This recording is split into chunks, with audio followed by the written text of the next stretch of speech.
Hello, everybody. Welcome back to the Timira Theory podcast with your host, Timira. This is a podcast that celebrates the accomplishments and victories of people from all walks of life. So today, I am joined here by my mother, and this is a Mother's Day podcast. And she is a registered nurse, so go ahead and say hi. Hello, everybody. Say your name. My name is India, and I am Timira's mother. So, the first question for you is general questions, the first few questions. What is it like being a nurse in today's society? Wow, you got right to it. Being in today's society, well, I think nursing is very exciting just in general. I love the field of nursing because there's literally tons of things that you can do. And that's one thing I always tell my daughter, who is a newly graduate nurse, that, if you get tired of one thing, you can do something different. There's no reason to get burnt out in the field of nursing. You can, if you don't want to do bedside nursing, you can be in research. You can do telephone triaging. You can be a school nurse. You can do law. You can, when it comes to nursing, there's all kinds of things to do in this field. And so that's one thing that I think is exciting about being a nurse these days. There's all kind of virtual health going on, and that's just, I think that's probably the best answer, the fact that there is so much that we as nurses can do today. Okay, that was a really good answer. So, why did you want to become a nurse in the first place? When I was probably, I think 12 or 13, I started volunteering at this summer day camp here in Cincinnati called Stepping Stones. And it's a day camp for mentally and physically disabled children. And I did it all summer for at least 3 summers. Oh. And more than once over the summer, the different camp counselors were like, "Oh, you would be a great nurse." And so I think that was the first time that I started thinking about it and exploring what it meant to be a nurse. And so it was a thought or a dream of mine for a very long time before it actually happened. I was pretty young. I just like taking care of people and seeing the progress that people make from not being so well to getting well. And it's very gratifying to take care of people and help them feel better. And you're a really good nurse. Well, thank you. So this is a question for all the people that probably are interested in nursing. What are the education requirements? Well, there are different ways you can go about becoming a nurse. I am a registered nurse, but before I was a registered nurse, I was an LPN, which is a licensed practical nurse. And the education requirements are different. So, of course, you need a high school diploma or a GED. And then for the LPN program, it was about a year full-time. You can do part-time and take a little bit longer, but it was about a year. And so it's a very quick, it's very intensive. It's probably the hardest thing I've ever done in my life. And it consumes your life when you're in the program. But about a year to be an LPN, and then you could do an additional year, and this is beyond your prerequisites. So, if you're going to do the additional year to be a registered nurse, that's 2 years of of nursing courses, but there are lots of prerequisites that are required prior to becoming a registered nurse. So that would be like, you know, your algebra, your English requirement, your psychology, there's anatomy and physiology classes, there's microbiology classes, there's labs you have to do, lots of clinicals, which is, going into the facilities and getting hands-on bedside experience. Mm-hmm. And like I said, so there's prerequisites, and then you get into the nursing courses. So I would say, a 2-year degree for a registered nurse, but that does not include the prerequisite courses. Okay. If that makes sense. It does. This is another question for people who might be interested in nursing. How much do nurses on different levels get paid? A lot depends on your experience level, how many years you've been at your job. If your job is a part of a union, and unions bargain and negotiate contracts for nurses, and so that's helpful in figuring out salaries. A lot of nurses work, nursing is a 24-hour-a-day job, and so people that work the off hours, which would be second shift 3 to 11 or overnight shifts, they get paid more. They get what's called a shift differential on top of your regular salary. So I would say a new nurse right out of school, especially today with the nursing shortage that's going on and the need for more nurses, they can demand a higher salary going in. And some places, because they need nurses so badly, they offer sign-on bonuses to get you in the door, $5,000, $10,000, $20,000 to get you to start. But I would say a new nurse can expect easily to make, $50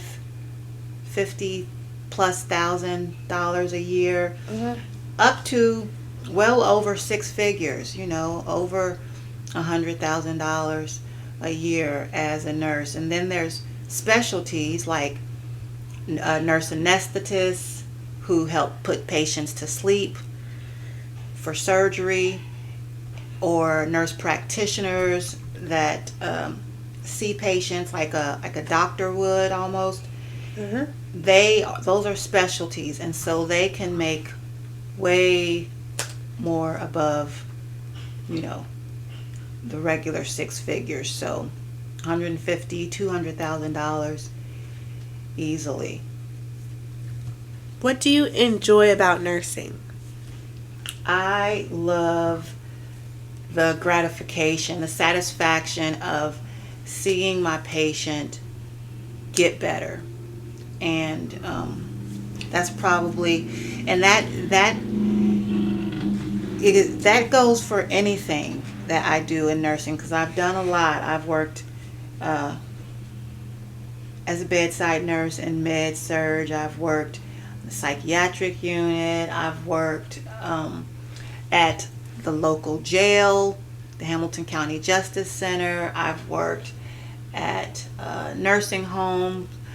So any setting. I've been a visiting nurse going to patients' houses, and it's all the same. It doesn't matter who the population is.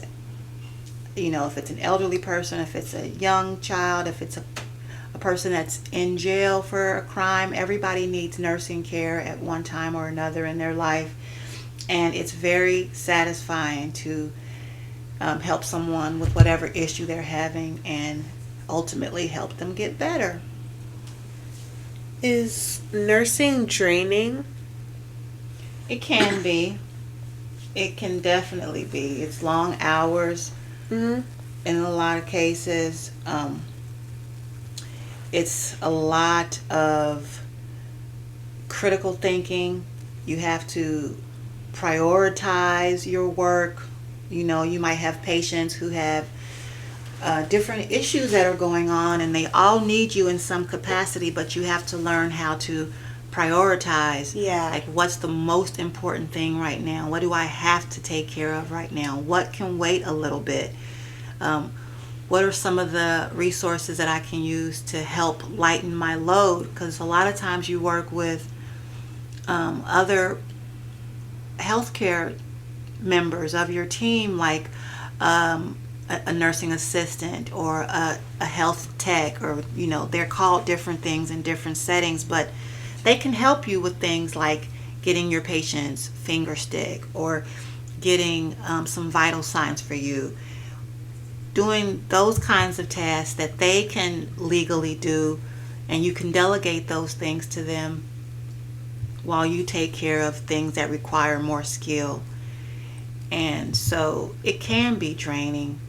Yeah. You just, you have to learn how to prioritize and how to really make sure you take time for yourself and be able to kind of regroup and refresh, get rest, do things that you enjoy outside of work, take your vacations, and so that helps to make the job very doable. What are the difficult things about nursing? Difficult, I would say, definitely when you work in an environment where you don't have enough nurses. And that's always been a problem since I've been doing this. And I've been doing this for almost 20 years. And so it's just a field where we're used to working short. And so sometimes you get more patients than really you would like to have, but the patients have to be taken care of. And so, that prioritizing comes into play again. Making sure that you meet your patient's basic needs while still practicing safely, And so probably the most difficult thing is working short as a nurse. Have you ever wanted to quit? Nursing? Like, has it been so difficult that you wanted to give up before? No. Not nursing, not the profession of nursing. I've had jobs where I didn't like the particular job. It might have been management that I was working for. It might have been the hours. It might have been the chronic staffing problems. Mm-hmm. But like I was saying, that's the great thing about nursing. If you kind of get burnt out, or if you get overwhelmed or bored, or you don't feel challenged in one area, you can do something different in nursing. But I've never wanted to quit nursing. Have you ever gotten where it's really difficult, like one of the programs that you have to do? What do you mean, in school? Yes. Oh yeah, nursing school is hard. It's meant to be hard because this is life and death. Yeah. Situations that we can find ourselves in. You have to be on top of it. You have to be able to use your critical thinking skills in a short period of time, because it can mean the difference between life and death. So yeah, it can be difficult. Does that answer your question? Yes. How does nursing affect the mental state for you personally? How does it affect the mental state? Yes. Like, does it ever make you feel upset or scared a lot? Yeah, you have all of those emotions when you're a nurse. Probably the most intense I felt these emotions on a regular basis is when I was working on the COVID unit at the hospital where I work. And we had it was every day and multiple times during the day when we had patients that started to do very poorly. All of a sudden they could no longer breathe. We were stretched thin as far as our staffing. We didn't have enough staff to really provide the best possible care for the COVID patients that we had. We were calling multiple rapid responses, and a rapid response is when a patient starts to decompensate for whatever reason. They could start having trouble breathing, their blood pressures could bottom out, they could become unresponsive. And a rapid response is everything up to calling a code, and a code is your patient is not breathing. Yeah. So we were calling a lot of rapid responses, and we didn't have the teams to always respond if there were multiple rapid responses going on. You can imagine, you only have so many people available. You only have so many respiratory therapists or doctors on the code team. You only have so many beds in the ICU. And so there were a lot of times when we were scared, but you have to maintain being calm in front of your patient. And that's when you really use your other team members to, we all help each other. We all talk each other through the situation. We all, we have different people with different experience levels. And so one person might say, okay, yeah, let's try this. Let's do this. Let's get this patient on a non-rebreather. Let's pump up the oxygen. Let's get them turned over on their belly. Whatever it takes for the patient, it's good to have the team there working together, and we're all pooling each other's experience and resources. So it can be very scary, but that was probably the most scary moments that I had, was working on the COVID unit. Okay, 3 more questions and we're done. These two are sort of personalized. What is it like working in the psych unit versus regular health? The psych unit, every single day is different. You never know what's going to happen at any given time. The psych patients can be unpredictable sometimes. And it's different than working on a floor where you have patients who are bedbound. They can't, they have something physical going on. They need a lot of physical help. You're, giving medications, you're running IVs, they're doing different tests and procedures. They might be recovering from surgery. So it's different with a psychiatric patient because they typically are stable physically, but they have, a lot of mental issues going on. And so it can be as mild as depression or anxiety or, dealing with post-traumatic stress disorder, all the way up to and including psychosis, where they're actually psychotic. Yeah. And they're responding to internal stimuli, like they hear voices, they are seeing things that aren't there, and they can become a danger to themselves or other people. And so the thing about psychiatric nursing is you just have to always stay aware. You have to stay alert. You have to maintain your safety, maintain your patient's safety and the safety of the milieu, the other patients that are around. And so that's probably the biggest difference is, you're approaching nursing kind of in a different way, but all with the same end goal of helping your patient get better. And that could be, mentally.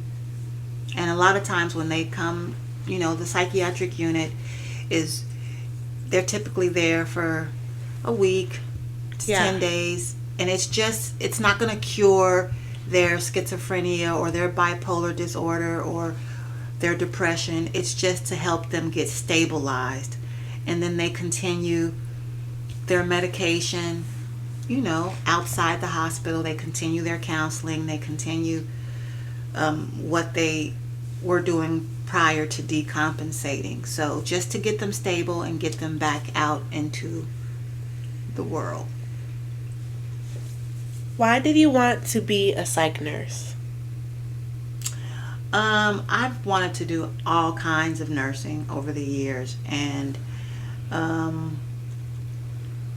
I like it. I like the fact that it's less taxing on your body physically. When you're a nurse at the bedside, you're pushing, pulling, lifting, tugging on patients. It's a lot of physical work that you have to do, and you don't have that so much in psych nursing because, like I said, the patients are usually physically stable. And I always thought it was very interesting learning about different psychiatric illnesses. And so I've learned a lot as a psych nurse.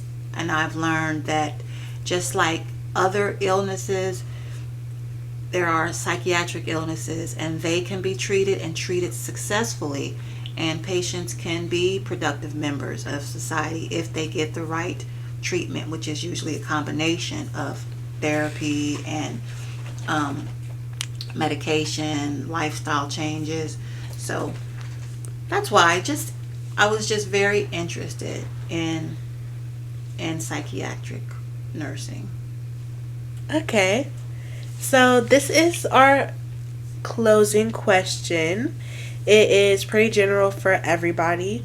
What do you recommend for others who want to become nurses? Like, what classes or extra programs do you think would help them that they don't necessarily have to take, but they should, or like just tips for new upcoming nurses? I think a lot of nurses, they have the general feeling that they would be good at it before they do it. They have this drive to help people. They have that kind of heart. But it is a big commitment. Financially, it's a big commitment. As far as putting the time and effort into your studies. And so before you actually devote yourself to that fully, maybe you should be a nursing assistant to see if you can handle seeing kind of gross stuff. Because even if you decide to do something not at the bedside later in your career, you still have to get through nursing school. You still have to get through clinicals. You still have to see some things that are not the best. And if you can't stand the sight of blood or the sight of poop or different things like that, maybe it's not for you. So maybe start off being, a nursing assistant. Do lots of research. There's tons of information and videos and resources on YouTube that can give you a lot of good information about a day in the life of a bedside nurse, a day in the life of an outpatient clinic nurse, or a school nurse, or a psych nurse. There's lots of things you can do in nursing, and you can do your research. That's the nice thing about today's society. We've got plenty of resources that we can look to. So just do your due diligence.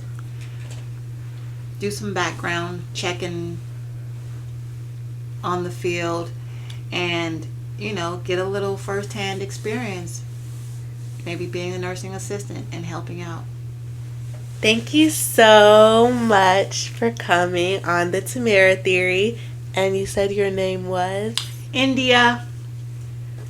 Okay, that's all for today. Thank you all so much for watching and tune in next time. Bye. Bye.